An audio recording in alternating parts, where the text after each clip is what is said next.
بسم اللہ الرحمن الرحیم۔ السلام علیکم۔ روزانہ واقعات سننے کے لیے اس چینل کو سبسکرائب کریں۔ حضرت علی رضی اللہ عنہ کا بیان ہے کہ حضرت دانیال علیہ السلام یتیم تھے، ان کے ماں باپ زندہ نہ تھے۔ بنی اسرائیل کی ایک خاتون نے ان کو گود لے کر ان کی پرورش و پرداخت کی۔ اس زمانے میں بنی اسرائیل میں ایک بادشاہ تھا جس کے 2 قاضی تھے۔ وہ خاتون بہت ہی حسین و جمیل اور باروب تھے۔ وہ بادشاہ کی خدمت میں گاہے بگاہے آیا کرتی اور اسے پند و نصح کیا کرتی تھی۔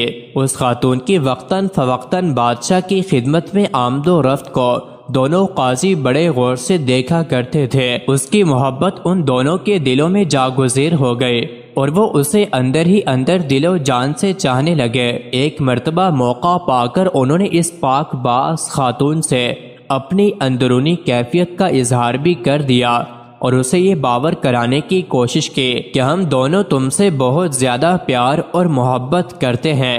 ہمیں یقین ہے کہ ہمارے عشق کو تم قبول کرو گے۔ مگر اس پاک باز خاتون نے انہیں نصیحت کی اور ان کی محبت قبول کرنے سے انکار کر دیا۔ دونوں قاضیوں نے طرح طرح سے اسے بہلا پھسلا کر اپنی جھوٹی محبت کے دام فریب میں پھنسانا چاہا، مگر وہ کسی بھی طرح ان کے ہاتھ نہیں آئی۔ جب دونوں قاضیوں نے دیکھا کہ یہ خوبصورت خاتون کسی بھی قیمت پر ان کے ہاتھ نہیں آ سکتی، تو انہوں نے جھنجھلا کر بادشاہ کے روبرو یہ شکایت کر دی کہ جو عورت آپ کو آ کر پند و نصح کیا کرتی ہے اس نے زنا جیسے عظیم گناہ کا ارتکاب کیا ہے۔ بادشاہ نے جب اپنے قاضیوں کی شہادت سنی تو وہ بڑی مشکل میں پڑ گیا اور اسے بے حد صدمہ پہنچا، کیونکہ وہ اس خاتون کی شرافت و نجابت کا دل سے قائل تھا، مگر قاضیوں کی شہادت کو بھی جھٹلایا نہیں جا سکتا تھا۔ غرض بادشاہ نے دونوں قاضیوں کی شہادت پانے کے بعد مزید تحقیق و تفتیش کی ضرورت محسوس نہیں کی اور ان سے کہا تم دونوں کی شہادت قابل قبول ہے۔ پھر بادشاہ نے اس عورت کو 3 دن کی مہلت دی اور اس کے بعد اس کی سنگساری کا حکم دے دیا۔ نیز شہر میں یہ منادی کرا دی کہ فلاں دن فلاں عورت کو سنگسار کیا جائے گا۔ لوگ اسے دیکھنے کے لیے حاضر ہوئے۔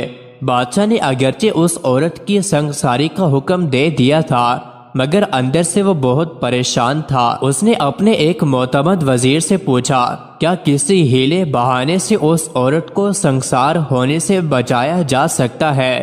وزیر نے عرض کیا اب جبکہ شہر میں اس کی سنگساری کی منادی کرا دی گئی ہے اور یہ سنگساری کا فیصلہ آپ ہی کے قریبی 2 قاضیوں کی شہادت کی بنیاد پر دیا گیا ہے، پھر ایسی صورت میں اس عورت کی سنگساری کے فیصلے پر عمل درآمد نہ کرنے میں کون سی بات مانع ہو سکتی ہے؟ تیسرے دن جو کہ اس عورت کے سنگسار ہونے کا دن تھا، بادشاہ کا وہ معتمد وزیر گھر سے نکلا تو اس نے دیکھا کہ چند بچے کھیل رہے ہیں، ان میں حضرت دانیال علیہ السلام بھی تھے۔ وہ حضرت دانیال علیہ السلام کو نہیں پہچانتا تھا، تاہم کھڑا ہو کر ان بچوں کا کھیل دیکھنے لگا۔ حضرت دانیال علیہ السلام نے بچوں کو اکٹھا کر کے کہا اے بچوں، آؤ میں تمہارا بادشاہ بنتا ہوں، اور اے فلاں تو زہد و ورع کی پیکر فلانی عورت بن جا۔ اور 2 لڑکوں کو قاضیوں کا کردار دیا اور کہا کہ تم دونوں میری عدالت میں اس عورت کے خلاف گواہی دو۔ پھر خود ہی مٹی کا ڈھیر جمع کر کے اس پر بیٹھ گئے اور ہاتھ میں لکڑی کی ایک تلوار رکھ لی۔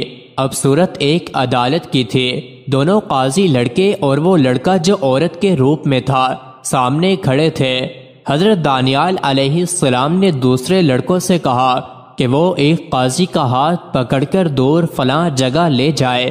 جب وہ چلے گئے تو دوسرے قاضی کو بلا کر سختی سے کہا سچ سچ بتا ورنہ تجھے قتل کر دوں گا۔ تو کس بنیاد پر اس عورت کے بارے میں زنا کی گواہی دیتا ہے؟ قاضی کہنے لگا میں گواہی دیتا ہوں کہ اس عورت نے زنا کا ارتکاب کیا ہے۔ حضرت دانیال علیہ السلام نے پوچھا کب؟ ننھے قاضی نے جواب دیا فلاں روز۔ حضرت دانیال علیہ السلام نے پوچھا کس مرد کے ساتھ اس نے زنا کیا ہے؟ ننھے قاضی نے جواب دیا فلاں بن فلاں کے ساتھ۔ حضرت دانیال علیہ السلام نے پوچھا کس جگہ؟ ننھے قاضی نے جواب دیا فلاں جگہ۔